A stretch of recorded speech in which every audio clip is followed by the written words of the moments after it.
کی مناسبت سے حالات کے اعتبار سے کئی لوگوں کا سوال تعزیہ سے متعلق یہ آ رہا ہے کہ کیا تعزیہ کا تعلق جو شیعہ لوگ کرتے ہیں اس کا اسلام سے کوئی لینا دینا ہے یا بات کی یہ پیداوار ہے؟ اگر بات کی یہ پیداوار ہے تو یہ مصیبت کب سے مسلمانوں کے درمیان رائج پڑ گئی ہے؟ بسم اللہ الرحمن الرحیم الحمدللہ رب العالمین وصلی اللہ علی نبینا محمد وعلی آلہ واصحابہ اجمعین۔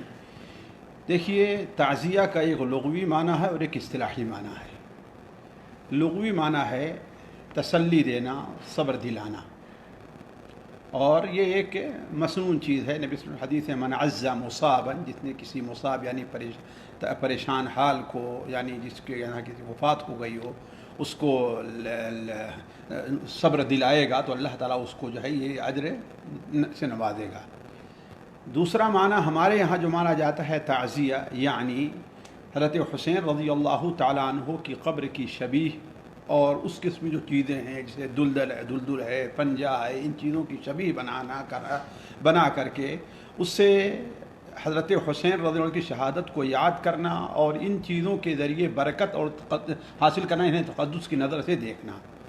تو آپ اچھی طریقے سے جانتے ہیں کہ یہ ماتم کا جو سلسلہ شروع ہوا ہے یہ نبی صلی اللہ علیہ وسلم وفات کے 300 سال کے بعد شروع ہوا ہے۔ آپ کے زمانے میں صحابہ، تابعین، حضرت حسین رضی اللہ عنہ ان کی اولاد میں یہ چیز نہیں پائی جاتی تھی، اور خود فقہ کی کتابوں میں اس سے سخت فقہ شیعہ کی کتابوں میں جیسے الکافی ہے یا من لم یحضرہ الفقیہ ہے، یہ جو بڑی بڑی کتابیں اور معتبر کتابیں ہیں، ان میں صراحت کے ساتھ کہا گیا ہے کہ یہ چیزیں ناجائز اور حرام، یعنی ماتم کرنا، رونا، سینہ پیٹنا، یہ ساری چیزیں ناجائز اور حرام ہیں۔ یہ ایک الگ موضوع ہے۔ لیکن جہاں تک اس تعزیہ کا تعلق ہے، اصل میں حقیقت تو یہ ہے کہ اس کی ایجاد ہندوستان سے ہے۔ یہ جو تعزیہ بنانا ہے، قبر کی شکل بنانا ہے، گنبد کی شکل بنانا ہے، پنجے رکھنا ہے، علم نکالنا ہے، یہ ساری شکل کس کی ہے؟ یہ ہندوستان کی ایجاد ہے۔ اور وہ ایجاد کی اصل وجہ یہ ہے کہ جب ہمایوں کے زمانے میں ہمایوں نے یہاں شیعوں کی مدد سے جب ہندوستان کے اوپر حملہ کیا اور شیر شاہ سوری کے جو نشین تھے ان کو بھگا کر کے پھر دوبارہ اپنے بابر کی مسند کے اوپر بیٹھا، تو اس کے ساتھ شیعہ مبلغین بھی گئے تھے، اور ان لوگوں نے چالاکی سے کچھ وہاں کے جو شہزادے تھے ان سے اپنی عورتوں کی شادی کر دی تھی۔ اب ظاہر بات ہے وہ یہاں جب ایران میں رہ کر کے عاشورہ کے موقع پر حضرت حسین قبر پر آتے، جہاں پر ان کی قبر بتائی جاتی ہے، اور وہاں پر یہ ساری چیزیں منایا کرتے تھے۔ لیکن جب وہاں پر ہندوستان میں شیعہ گئے اور وہاں بیگمات گئیں تو وہ لوگ تو محرم موقع پر یہاں آ نہیں سکتے تھے، لہذا اس زمانے میں ہمایوں کے زمانے میں یہ چیز ہندوستان میں بنائی گئی، اور اسی کو دیکھ کر کے وہ اس موقف کو یاد کرتے اور اپنا ماتم کیا کرتے تھے۔ آہستہ آہستہ اس میں بہت کچھ اضافہ بھی ہو گیا، مثلا 10 دن متعین ہو گیا، اور اس میں کچھ لڑائی اور یہ سب منظرہ آیا۔ یہ کیوں؟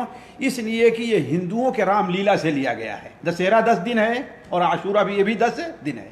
وہاں بھی ایک لڑائی کا منظر ہے، یہاں بھی ایک لڑائی کا منظر ہے، وہاں بھی یہ سارے کھیل تماشے اور یہاں بھی یہ سارے کھیل تماشے ہیں۔ تو ان سے لے کر کے تو حقیقت یہ ہے، خود عرب کے شیعہ مورخین جو ہیں وہ بھی اعتراف کرتے ہیں کہ یہ ایجاد کہاں سے ہے؟ ہندوستان سے ہے، اس کا تعلق اسلام سے کوئی نہیں ہے۔ جی، یعنی اصل ایران میں بھی یہ ساری چیزیں نہیں تھی، ہندوستان سے یہ لی گئی ہیں۔ جی، بعد میں جب ہندوستان میں ہوا، اور ظاہر بات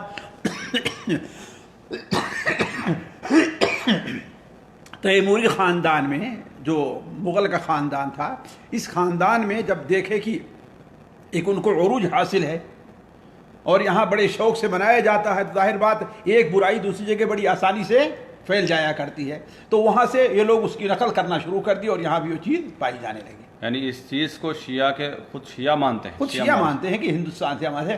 آپ اردو کی ایک بڑی مشہور کتاب ہے دائرۃ المعارف اردو کی ہے نا، انسائکلوپیڈیا جو ہے، اس میں دیکھ لیں، اس میں آپ کو ایک تفصیل مل جائے گی لفظ تعزیہ کے اندر۔ جی